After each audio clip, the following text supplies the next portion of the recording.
Okay, let's kick off with something, well, frankly, mind-blowing. Think about the most expensive things you could buy, ounce for ounce.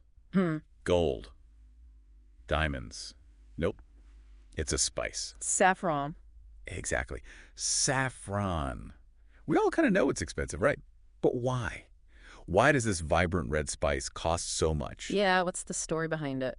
That's our mission for this deep dive. We're going to unpack that price tag, explore its hidden depths, and trace its surprising journey, from a flower all the way to your paella, or maybe even your medicine cabinet. And for this, we've dug into some really interesting material, including insights from Arash Caligula, who's a postdoctoral research associate over at the University of Vermont. That gives us a pretty unique angle on it as a global commodity. So get ready. We're heading into the intricate world of saffron. It's a lot more than just a pretty color. Right, let's talk numbers first, just to really set the scene. A pound of saffron, it can cost, get this, $5,000? $5,000. Yeah. And compare that to, say, the next most expensive spice, vanilla. That's around $600 a pound. Saffron just dwarfs it. Whoa. So the big question obviously is, what makes it so incredibly wildly expensive? Well, a huge part of it, maybe the core reason, really comes down to the harvest. It's just incredibly complicated. Complicated how? As Arash Caligula over at UEM puts it, it requires a lot of handwork, intense manual labor. You have to pick the flower, then very carefully separate these tiny parts inside. Okay, so handwork. Separating the stigmas. Just how delicate are we talking? Why is this so tedious? Okay, picture this. You have the saffron crocus flower, right? Beautiful purple thing. Inside, in the very center, there are just three. Three. Tiny thread-like red stigmas. And those three little threads. That's it. That's the saffron. That's it. That's your saffron. 3 stigmas per flower. That is an astonishingly small amount per flower. It really is. And think about the scale of that. To get 1 single pound of dried saffron, you need something like 170,000 individual flowers. 170,000? Yeah, it's staggering. And the yield per acre, it's incredibly low. You're looking at maybe 4 pounds of saffron per acre of land. Good grief. Yeah. So it's not exactly something you can just, plant in your backyard garden easily. Huh. Not unless you have a lot of time and patience, or maybe a small army helping out. Right. And it's not just the sheer number of flowers, is it? The timing is also critical. Absolutely. These purple flowers, they only bloom for a really short period. It's about 6 weeks, usually running from late September through to early December. A 6-week window for the entire harvest. That's the main window, yeah. You have to be ready to go when the flowers are. So why the rush? And I read something about harvesting really early in the morning. Yes, that's crucial. The harvest has to happen daily, or sometimes every other day, but critically early in the morning, like dawn. Why so early? It's about protecting the quality. High humidity in the air and especially direct sunlight can actually damage the saffron stigmas.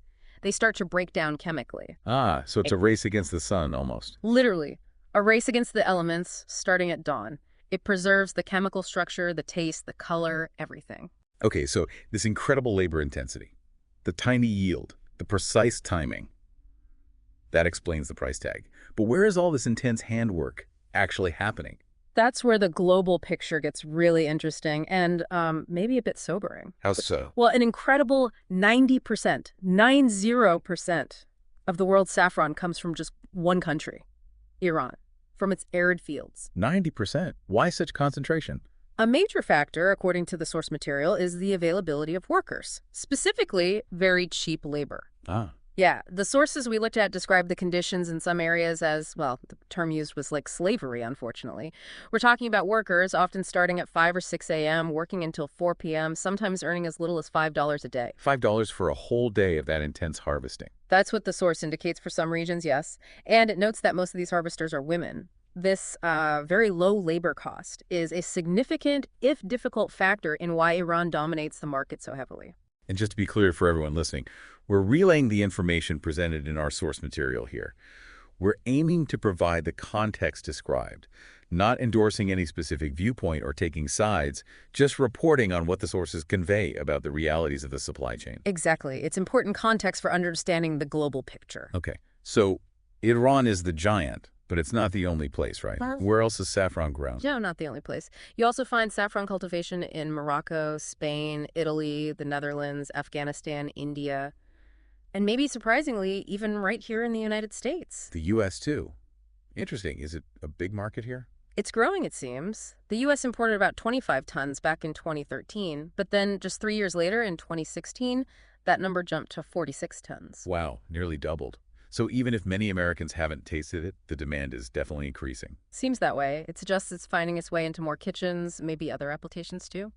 And you mentioned the U.S. I also saw something about growing it in Vermont. That seems counterintuitive, climate-wise. Right.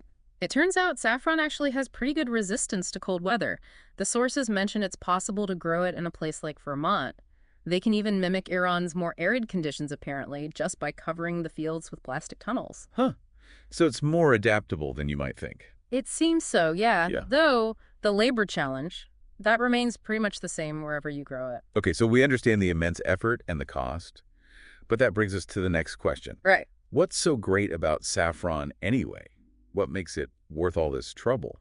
Well, it's been valued for a very, very long time. It has proven useful in quite a few different ways over the centuries. Right, and the most obvious use is cooking, of course. Absolutely. I read that Iranians often use it daily in their cooking, and they feel there's just no substitute for its flavor. Yeah. And then you have iconic dishes like paella, where saffron gives that signature taste and that beautiful golden color. Yeah, it's key for paella, but you also find it in rich broths, special kinds of breads, marinades. It adds a really unique dimension. And it's not just flavor and color in food, is it? No, there's another, maybe lesser known use. If you break saffron down, it actually creates this really vibrant golden dye, historically used for fabrics and inks. Interesting. But let's dive a bit deeper now into the science behind its value. This is where it gets really fascinating. It is. The real magic of saffron, its inherent value, comes down to three key chemical compounds. Think of them as the saffron trinity. Okay, what are they? You've got picrochrocin. That's what gives saffron its distinctive, slightly bitter taste. Then there's crofin. That's the powerhouse behind the intense golden yellow color. And finally, saffronol. That's responsible for the unique, complex aroma and smell. Picrochrocin for taste, crocin for color, saffronol for smell. Exactly. It's the specific combination and concentration of these three that determines the quality and potency of the saffron. It's why the real deal is so valuable. And because it is so valuable, I assume people try to fake it. Oh, definitely. Counterfeiting is a big issue. People try to pass off cheaper things like turmeric or petals from red marigolds, even stigmas from safflower, which sounds similar but is totally different. Can you tell the difference easily? If you know saffron, yes. The color might look vaguely similar sometimes, but the flavor and the way it dyes things, it's distinctly different. The fakes just don't have that same chemical makeup, that picrochrocin saffronol punch. Got it. Now, beyond food and dye, there's also a medicinal side. Yes, and this is perhaps the most surprising aspect. Saffron has compounds that, especially in larger quantities, can actually act as a kind of potent mood-influencing agent, almost like a natural narcotic, creating a feeling of happiness. Really? Like a happiness drug? Well, research is exploring that potential. Studies suggest it might help reduce symptoms related to Alzheimer's disease, depression, and even PMS. So serious therapeutic potential is being investigated. Wow. Okay, that adds a whole other layer to its value.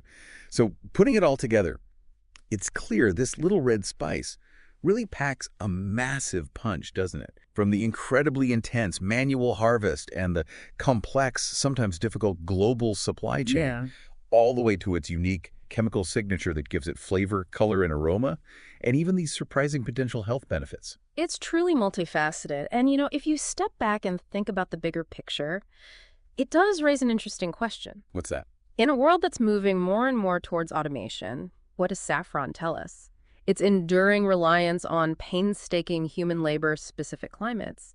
It kind of forces us to think about the true value and maybe the vulnerability of some of our most prized natural resources. Are we properly valuing the human element and the delicate environments involved? The really powerful thought. It definitely makes you pause and consider.